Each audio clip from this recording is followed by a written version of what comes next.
I suppose you could call it the realm of my consciousness.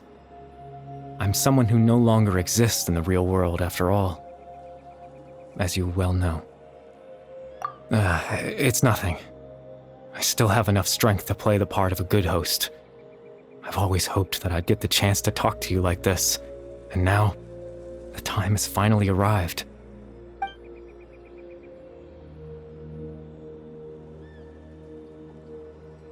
Extreme sorrow and pain, hope and regret coursing through your veins, and a degree of abyssal power that defies comprehension. Father told me that once I possessed all those elements, I would become the loom of fate, but despite his intentions for me, I never truly became the loom of fate. I was merely used as a means for its construction.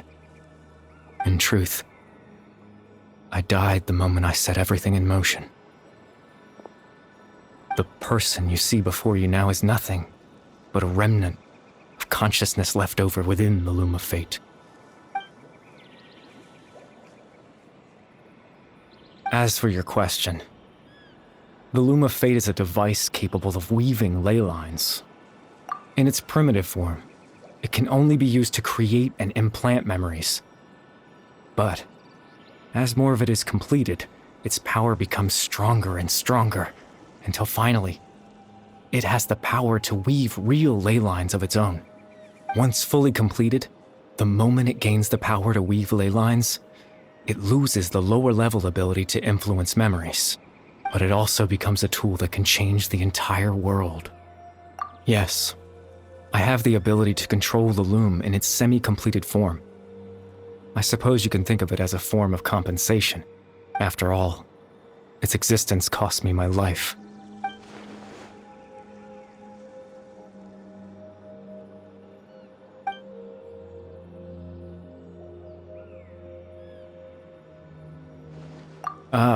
That. I was wrong to implant those memories. I'm sorry I caused so much trouble. Not only for everyone in the village, but for you as well. I just wanted them to feel like I once existed in this world. As if I had a chance at life.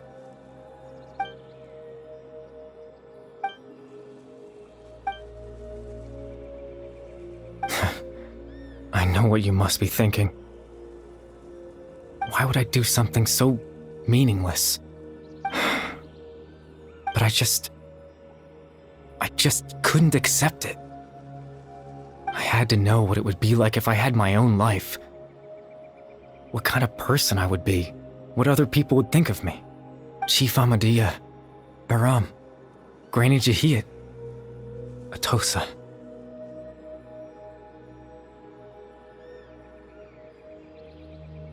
What would it be like if I could live alongside them? No cataclysm, no curse. Just a quiet life in a peaceful village. I was curious, so I selfishly tried to have my own life. Even if that meant piecing together the version of myself that could have been. One memory at a time. I know it sounds stupid. After all, my life ended a long time ago. Any chance at living was stripped away from me when I was 8 years old. My consciousness left to mature in an illusory world of nothingness. Even the form you see before you was nothing but an invention based on my father's appearance. An imagined version of what I would look like if I had the chance to grow up.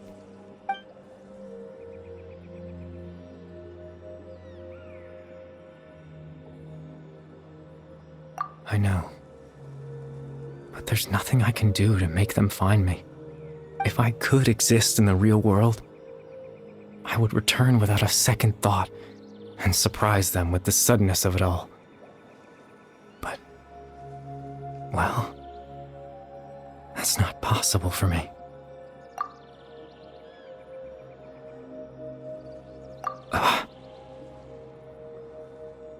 I know.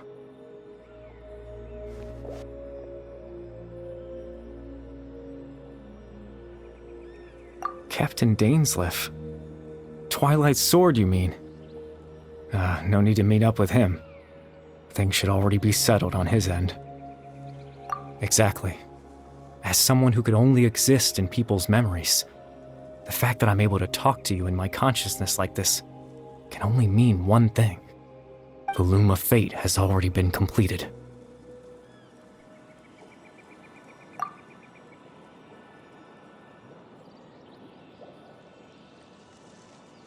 No need to worry about Captain Dainsleif. He's absolutely fine. The only reason he lost the eye was because I happened to guess exactly what he was planning. Captain Dainsleif has had the eye inside his body this whole time, hasn't he? His plan was to lure the Abyss Order to a false location, capitalizing on their pursuit of the eye in order to have the chance to confront the princess. He would then hand the eye to you and tell you to take it away from that location. That way, Captain Dainsleif could accomplish his own goal and ensure the safety of the eye all at once. A very thorough plan. That's right, because in his mind, he had given it to you already.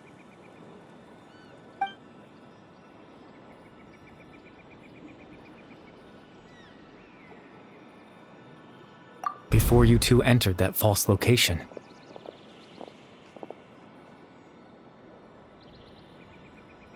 Traveler, wait.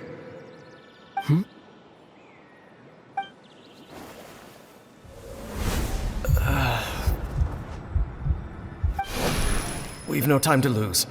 Let's head inside.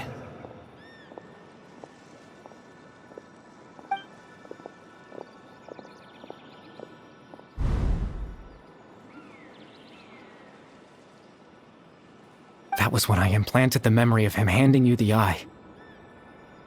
Given the tense situation at that time, Captain Dainsleif failed to notice anything out of the ordinary, and took that memory to be real.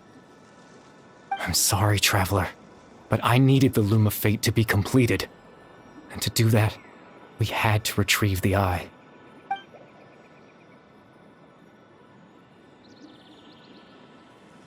I promise I'm not trying to conceal anything from you, but I truly have no idea what the princess is planning.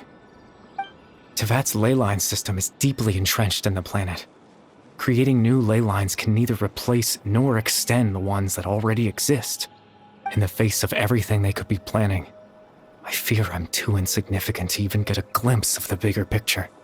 In any case, I had my own use for the Loom of Fate, and my goal, at least, has been achieved. You remember my father, don't you? Clotar Alberic. I believe you saw him in your sibling's memory, after he used the power of the Abyss to restore consciousness to my hilichurl form. I suffered from an indescribable level of mental anguish. To comfort me, my father told me a story, that this was a fairy tale world where I had to take on the form of a little monster. That story managed to dispel my fears, even if just for a moment.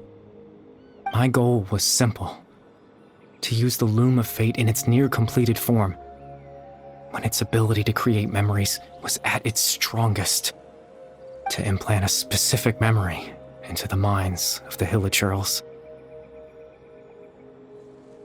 In that memory, I would tell them a story, just like my father did for me. It was a story of fairy tales and love. But more than anything, it was the story of us.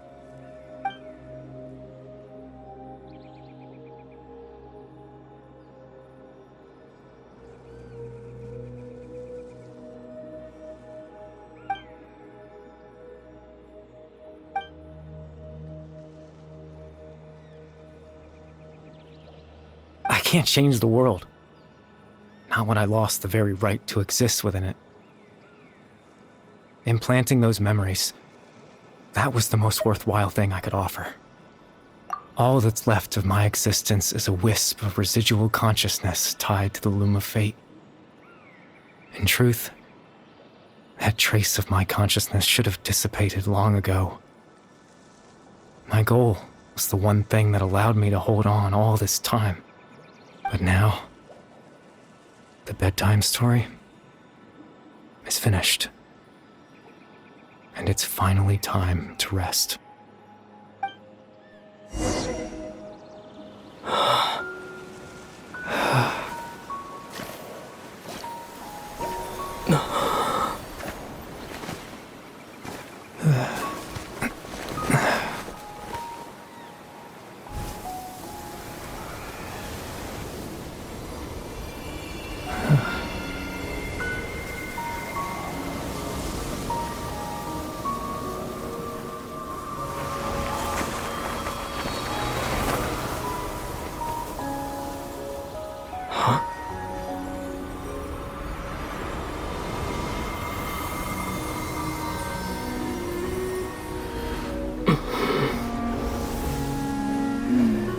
Looks like I was too late to see Kari Bear one last time.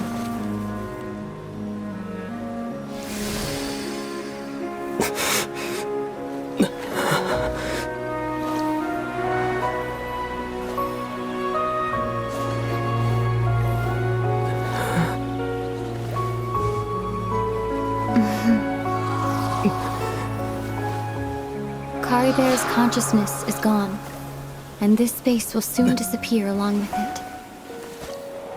Neither of us belongs here. That's why we're not tangible. Were that not the case, I'd love to hug you too.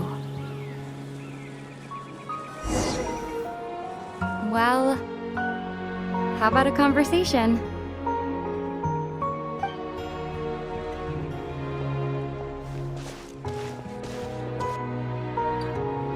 The chance to just stop and talk like this is certainly not easy to come by. Wouldn't you agree? That battle earlier was tough. The one against Dane, I mean. I didn't expect that after everything, he would still hesitate to raise his sword against me. Were it not for that, perhaps I'd still be no match for the Twilight Sword. Even after 500 years. The loom of fate, huh? I still haven't found a way to utilize it to its full potential. But there's still time. Before the heavenly principles awaken. Yes, for 500 years now, ever since the cataclysm in Conria, there's been no sign of activity. Not long ago, you witnessed the Hydro Archon destroy her divine throne. Yes? Such a flagrant disregard for the rules, and still Celestia took no action. I suppose that's proof enough of the Heavenly Principles situation. However, the Heavenly Principles will awaken. We just don't know when that will be, or what might trigger it. You could say that. Just look at Kari Bear. He was so pure and single-minded. The space we now find ourselves is a perfect representation of who he was. Quiet and peaceful. Even as a hilly churl, seeing the terrible sight within the mirror wasn't enough to taint his spirit. He brought comfort to the people of this world, even though he was denied the very right to be a part of it. So ask yourself this. Who was it that deprived him of that right to exist? Of course, that's only one example. My feelings about the Heavenly Principles are too complicated to explain in just a few words.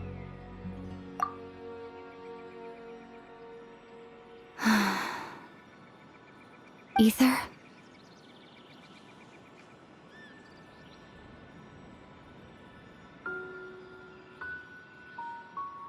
You're the only one in this world who calls me that. There's so much I wanted to ask you, but for some reason, I'm not interested in asking those questions right now. There's just one thing I have to ask. One thing I could never understand. Why?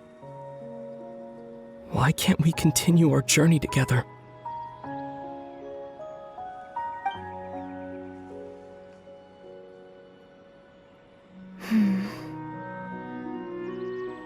At the end of my journey, I arrived at a place known as the Sea of Flowers at the end.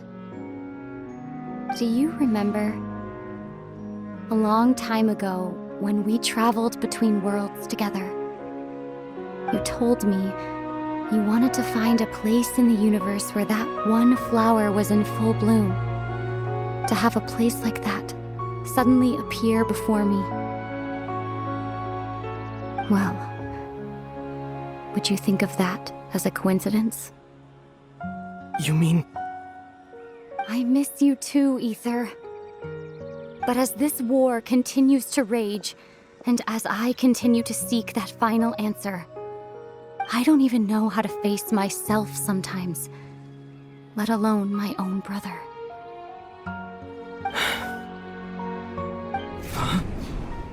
What's going on? This space has lost its tether. I doubt it'll be able to exist much longer. In fact, aside from our inability to physically interact with each other, there's something else you should know about this space. With Kari Bear gone, we won't be able to remember anything that happened here. Everything in this space will be wiped from existence, including all memory of our reunion. You're only telling me this now?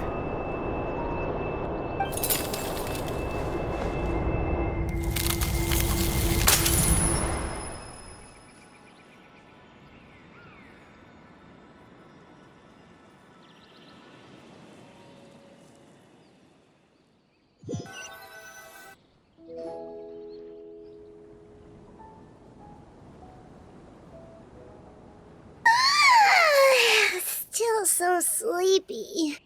Paimon's head feels all fuzzy. Oh, Paimon woke up a little earlier than you, so Paimon will fill you in. The villagers said that they saw us sleeping near the village yesterday.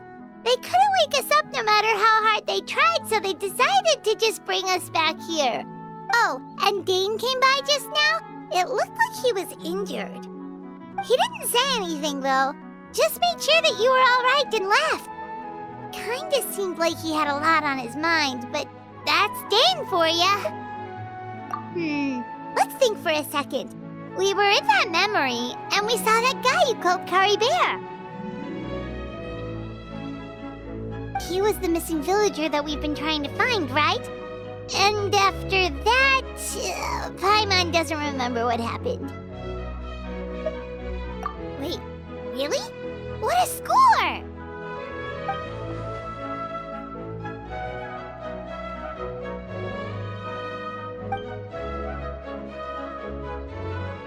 Well, what happened after that?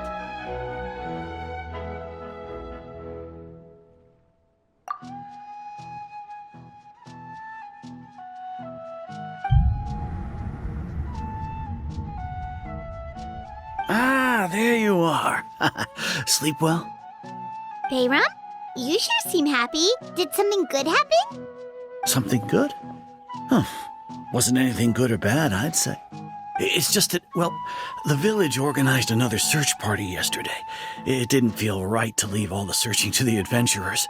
So there we were, searching away, when suddenly this one guy said it all came back to him. According to him, one day around dusk, he was passing by this one tree outside the village, and he saw our missing villager. There he was, sleeping under that tree all by himself. His parents came a little later to wake him up, and they all left together. It looked like quite a happy family, apparently. And after that, well, we all started to feel like that really is what happened. Kind of strange that we forgot all about it for so long.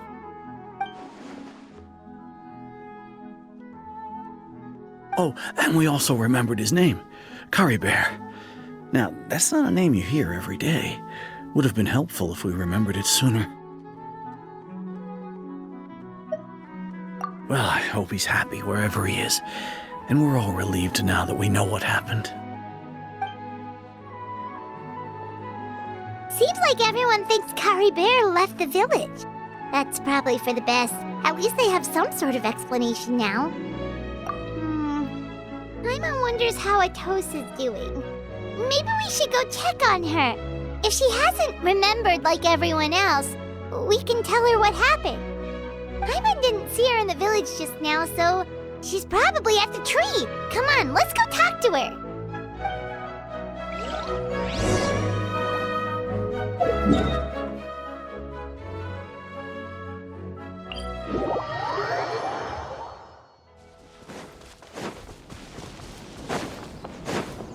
Squall Fury!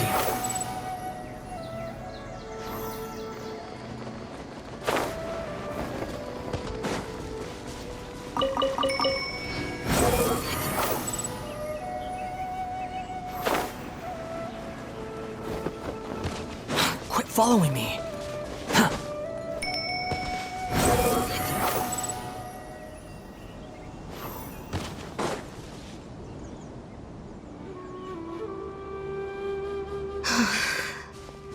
Hey, Atosa, how's it going? Oh, it's you two. I was just about to go looking for you. I wanted to thank you. I was part of the search party, so I remember what happened to Kari Bear now. Honestly, I just can't believe I forgot something so important. It's funny, but I have this feeling he told me the same thing. I just can't seem to remember when. I guess it doesn't really matter anyway. Life is made up of a series of memories. As long as I hold on to our time together, he'll always be a part of my life. I'm just happy I got to meet him. So, who cares what happens in the future, right?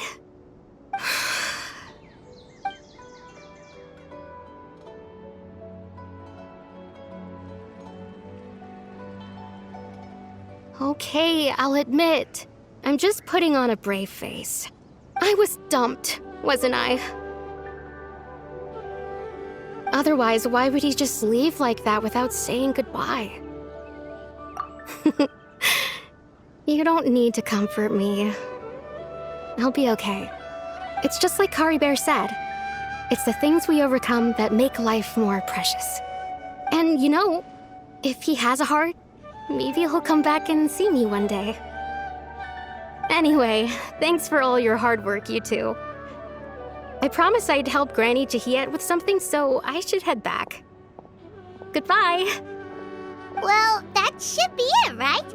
Everyone's lives can go back to normal now. Oh, right! Weren't you about to tell Paimon what happened after your conversation with Kari Bear?